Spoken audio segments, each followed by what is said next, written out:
vital component of the treatment of many cancers, radiotherapy gives patients all over the world hope and the possibility of a recovery. The dynamic field of cancer necessitates the exploration of novel approaches, the optimization of current technology, and the filling of gaps in efficacy and accessibility. With the goal of improving treatment outcomes, reducing side effects, and raising the standard of care for cancer patients overall, this proposal aims to address these urgent needs by providing a complete strategy to radiation advancement. Before we talk about radiotherapy, we must first understand what exactly is radiation. Now, radiation is actually a loose term which describes the emission of energy outwards from a source.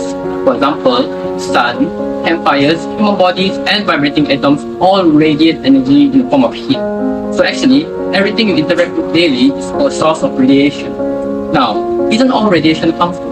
Most people associate radiation with something dangerous, but actually, that is not true. We can classify radiation into a spectrum called the electromagnetic spectrum. As you can see, the light from the sun allows us to see radiation. The Wi-Fi you use every day is also radiation. Do you die or get injured from them? No, not at all. However, some radiation are harmful, called high-energy radiation. They start from the ultraviolet region and above on the spectrum. They are typically produced from nuclear fusion, and decay of unstable elements. They are harmful because they can penetrate through our skin and damage our cells. However, it's exactly these properties which can penetrate our skin and damage cells which allows it to be used in medical treatment, namely radiotherapy. Therapy is a form of cancer treatment that uses spin of high-energy wave co-radiation, utilizing cutting-edge equipment or radioactive materials. Specialized medical professionals known as radiation oncologists supervise and occasionally administer the radiation. The radiation affects the cancer cell DNA over the course of several weeks or treatments. This stops cancer cells from proliferating and kill them. Radiation therapy minimizes damage to non-cancerous cells while allowing doctors to target particular locations, unlike chemotherapy, which affects the entire body. Radiation therapy is a relatively common cancer treatment choice as a result. Actually, radiation therapy is administered to more than half of cancer patients. There are two main radiation therapies, the external beam radiation and also the internal radiation therapy. For external beam radiation, imagine an apparatus outside the body that beams high energy radiation in a precise direction at the injury site to reach the cancer cells. For internal radiotherapy, a tiny radiation source is positioned inside the body close to the location of the tumor. It's similar to hitting the cancer cells with a powerful blow that spares nearby healthy cells. The external beam is divided into two, which is the 3D CRT and also the IMRT. For the 3D CRT, a 3D picture of a cancer is created with a 3D mold that matches the shape of the tumor. With IMRT, the intensity of the radiation is varied. It targets the tumor and avoids healthy tissue better than the conventional 3D CRT. The internal radiation is also divided into two, which is the permanent implants and also the temporary internal radiation therapy. The permanent implants is a tiny steel seeds like the size of a grain rice and contain radioactive material and will be injected nearly or directly at the cancer and can cause little harm to the surrounding healthy cells, whereas temporary internal radiation can be given by a needle or through special applicators. These implants are inserted near the cancer or for some time and then can be removed. Radiation therapy traces back to experience post-X-ray discovery in 1895. Radiation was applied for growth and lesions. Radiation bactericidal products led to its inclusion in medical treatments, touted as a panacea in cattle medicine. However, widespread radiation use ceased due to unexpected physical tolerance issues and long-term cell damage. The first X-ray treatment attempted by Victor Turners in 1896 showed pain reduction and tumor size decrease, though the outcome was fatal. Early 20th century revelation indicated radiation's dual role in causing and curing cancer. Radiologists defined that the melanoma dose by transmitting radiation strength on their arms. In the late 20th century, advances in physics and computer technology enabled precise radiation aiming.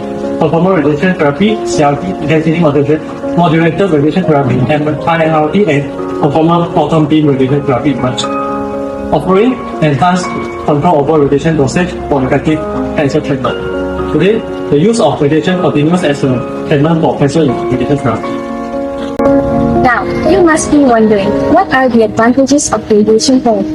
First and foremost, it helps reduce cancer symptoms as it is highly effective at curing the majority of cancer cells inside the tumor, providing much needed relief to patients. In In certain cases, radiotherapy is the only treatment needed for small tumors and early stage cancers. Besides that, radiation therapy also aids in shrinking tumors to make surgical removal effective. Shrinking tumors with radiation can make surgery possible for formerly inalterable tumors and treat out its painless. When combined with other treatments such as chemotherapy, radiation becomes more successful and makes chemotherapy more successful when either method is when used alone. The teamwork between these treatments enhances the effectiveness, boosting the success rate of both. Besides that, radiation therapy increases quality of life by preventing organ removals. For instance, nuclear medicine uses very small amount of radioactivity materials to examine organ function and structure. It helps physicians make a diagnosis and plan treatments for the part of the body being evaluated. When used in treatment, the tracer targets a harmful organ or tissue and radioactivity damage or stop the growth of its cells. In the past, diagnosing internal problems often need surgery, but nuclear medicine makes it unnecessary. There is no risk of blood loss, blood transfusion, or infection associated with surgery. There are some disadvantages to radiation therapy. Radiotherapy can cause early side effects and late side effects. Early side effects happen during or shortly after treatment. These side effects tend to be short-term, mild and treatable. They are usually gone within a few weeks after treatment end. The most common early side effects are fatigue, vomiting, and damage of surrounding tissue. Other early side effects usually are related to the area being treated, such as hair loss and sore throat when radiation treatment is given to this area. Side effects can take months or even years to develop. They can occur in any normal tissues in the body that has received radiation. The risk of late side effects depends on the area treated as well as radiation dose that was used. For instance, people that receive radiotherapy might experience early menopause and infertility. Weight gain is also one of the late side effects of radiation therapy. Therapy has a well-development in healthcare system since era. For instance, radiotherapy has been proposed as a method of using radiation technology to induce the formation of cytotoxic agents within cancer cells, which has been reduced toxicity. There are three groups of radiogenic therapy. The first group is a stimulation by radiation to directly or indirectly produce cytotoxic agents in order to control genes with a radiation-induced liver promoter, so that they can produce cytotoxic proteins or enzymes that can then activate the drug. Thus, cancer cells killed. The other group is audio-emitting radiolabeled molecules. Audio electrons that have very short bands are emitted by radioactive isotopes such as Radium-131. They have the potential to be delivered to sparing healthy cells. The last group is the radiation-induced gene that produce a protein that can be targeted by a cytotoxic agent. In conclusion, radiotherapy stands as a powerful and indispensable tool in the fight against cancer. Its ability to target and eliminate cancer cells, whether as a primary treatment modality or as part of multidisciplinary approach, underscores its importance in saving lives. As medical advancement continues, the refinement of radiotherapy technique further solidifies its position as a critical component in the pursuit of better cancer outcomes and enhanced patient survival.